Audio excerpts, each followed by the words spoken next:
Hey Gear Seekers, I'm Nick. You guys might remember the Fractal Node 202. It was a consoleized case for like home theater setups or people who just wanted to have a really small and compact PC. And over the last couple years, Fractal's kind of left that design on the wayward side until now. We've got the brand new Fractal Ridge. It's that same type of consoleized case with a few quality of life improvements to make this a much better case for those type of use cases. Now, usually with a case like this, I would go in depth and fully review it and tell you everything you need to know about it.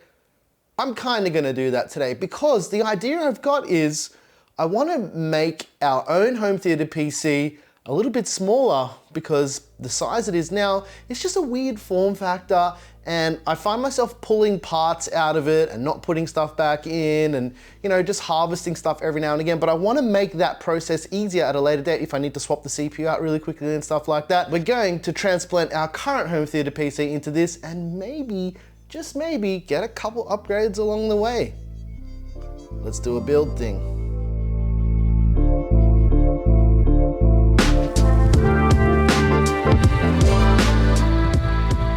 Home theater PC is in the Phanteks Shift XT, and while it is a completely capable case for this type of use case, for us it's actually not really working that well. And with a case like the Ridge, it's going to make it easier if I need to do that as well because of the form factor.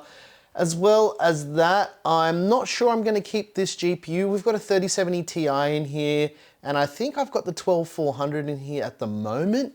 But what we're going to do is actually, we want to buy a new TV with HDMI 2.1. We want to do all of the fancy stuff that all the kids are doing these days. And we just wanted to make our own setup a little bit nicer. I'm thinking maybe the 3080 Ti would be better, like the founder's card, because it's smaller than this 3070.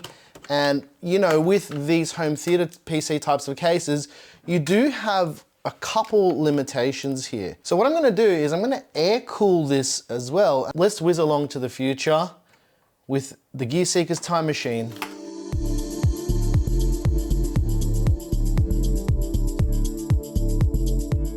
All right, let's start off with panel removal. The thing is with the Ridge, almost all the panels need to be removed to build in this, so you can't really cheat it like you can with some cases. So basically you've got 2 thumb screws for each of the panels. You remove the thumb screws. They are captive thumb screws that don't come away from the case, and you loosen them and you pop the panel straight up and pull it away from the case. And then we flip the case over to do the same thing to get access to the other side of the case. And this is the motherboard side of the case. All right, so then we lift that away and away we go. For building and access, both of the side panels also need to be removed. They're held in with 2 screws on each side.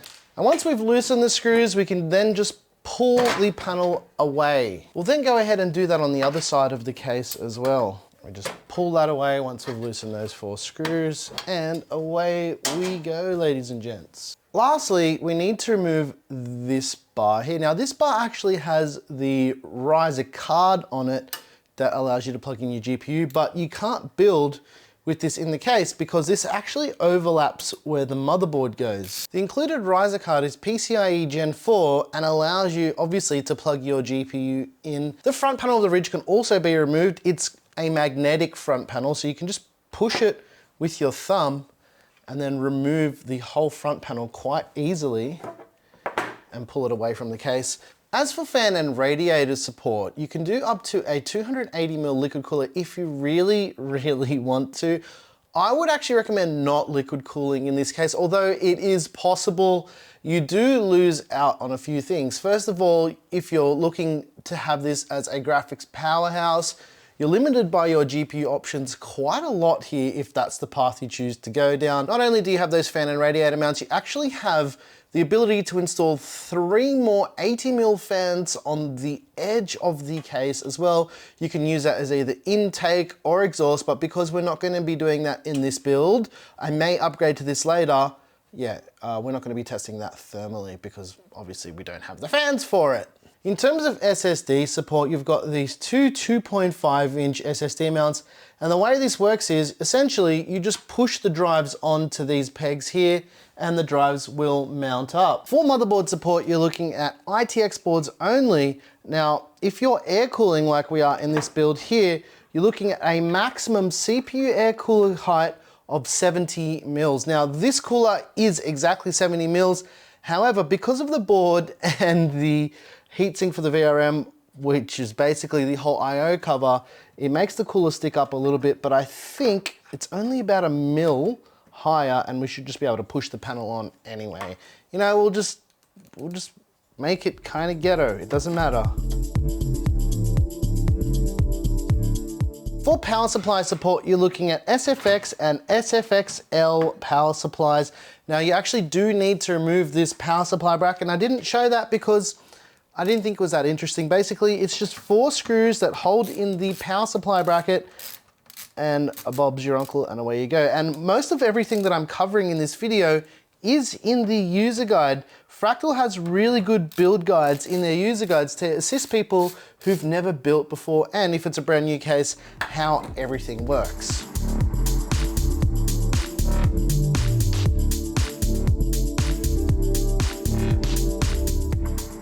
For GPU clearance, you're looking at 335 mils for length, and for width, which is something you guys have asked us to include, which is this measurement here, 141 mils. And something I noticed is this additional riser piece needs to be installed to make contact with the slot on the riser card itself. So we'll just put this GPU in and see what happens. As you can see with the pre-installed fans, we are actually able to install this kind of chunky GPU with those fans installed for extra cooling.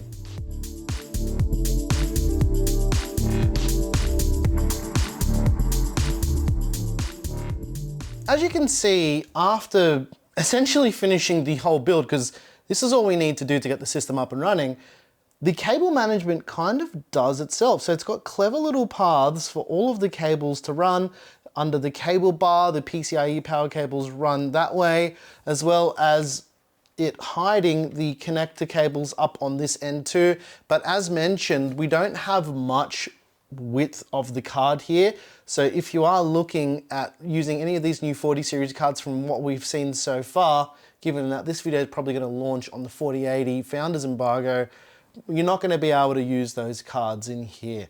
Not to mention, this case is not meant to be the best case thermally. It's meant to fit in a certain form factor, and that is inside your TV unit or wherever you have a console installed in your house or whatnot. So yeah, just a couple little things to take into account. All right, ladies and gents, here's the moment of truth. Do all the panels go back on?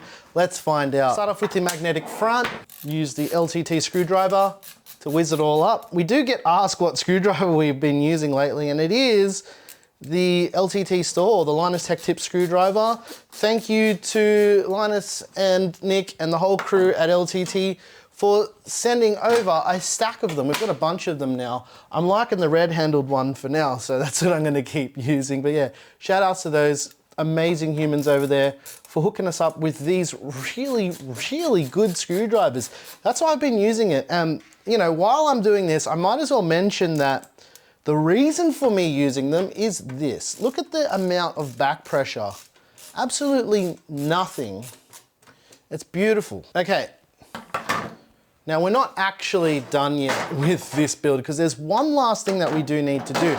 So we'll put the rear panel back on the case. The Ridge comes with feet. Now, this can be used for either a horizontal or vertical layout. Now, we'll be using a horizontal layout for this because it just fits into our TV unit a little bit better.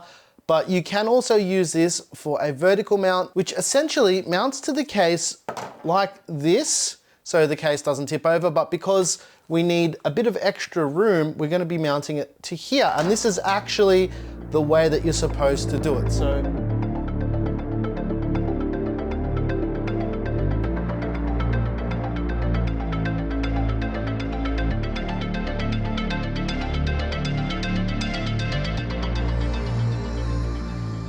That's everything I think you need to know about the Ridge for now. There are a lot of different configurations with liquid coolers and all that stuff, but as mentioned, because I'm going to be using this as a personal system, I'm not going to go into that. And now, by the time that this video comes out, I'm pretty sure Fractal on their product page will have all of the additional layouts as well, but this is my recommended layout if you're going for a horizontal system and if you're not looking at doing crazy liquid cooling, because the reality is you need to work within the limitations of the form factor. This is supposed to be a consoleized PC for gaming and HTPC use cases.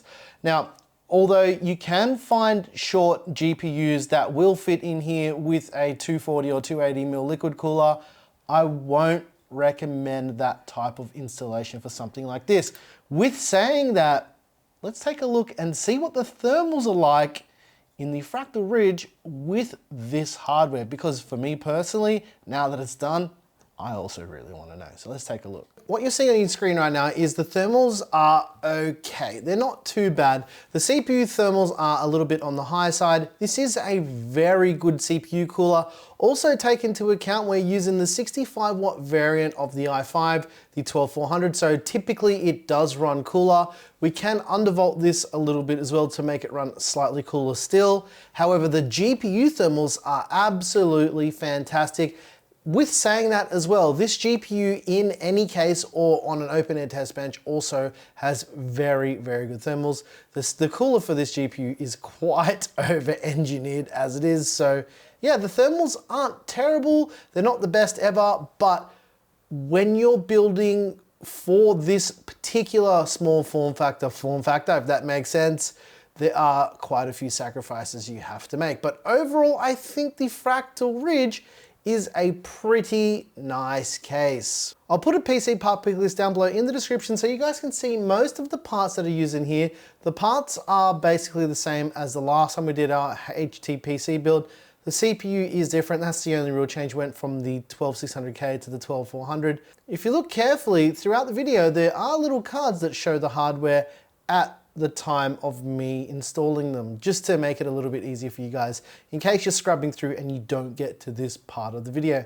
Now, if you're interested in the Fractal Ridge, they're going to be going for around 129 US dollars. I'm not sure about the Aussie price right now. I'm gonna say around 250 Aussie dollars at the time of filming this video, and the case launches when this video comes out. So yeah, it is nice to see that Fractal has taken this form factor back. We have seen a decline in home theater PC and consoleized PC cases over the last little while because regular small form factor has been so popular. However, with this exact form factor, it fits a lot better into that home theater or living room setup. Let us know what you think about these type of cases down below in the comment section. And once again, ladies and gents, if you like the music you heard here, I make all the music. Click it by getting the join button, get it by clicking the join button. You know what I'm trying to say. And if you like videos like this one right here, make sure you get yourself subscribed to see more stuff like this. Once again, thank you so very much for watching. I'm your boy Nick with Gear Seekers. You know the rest, right? If you don't, you peek, we seeking. Thank you very much for watching. I appreciate you all very, very much. Catch you next time.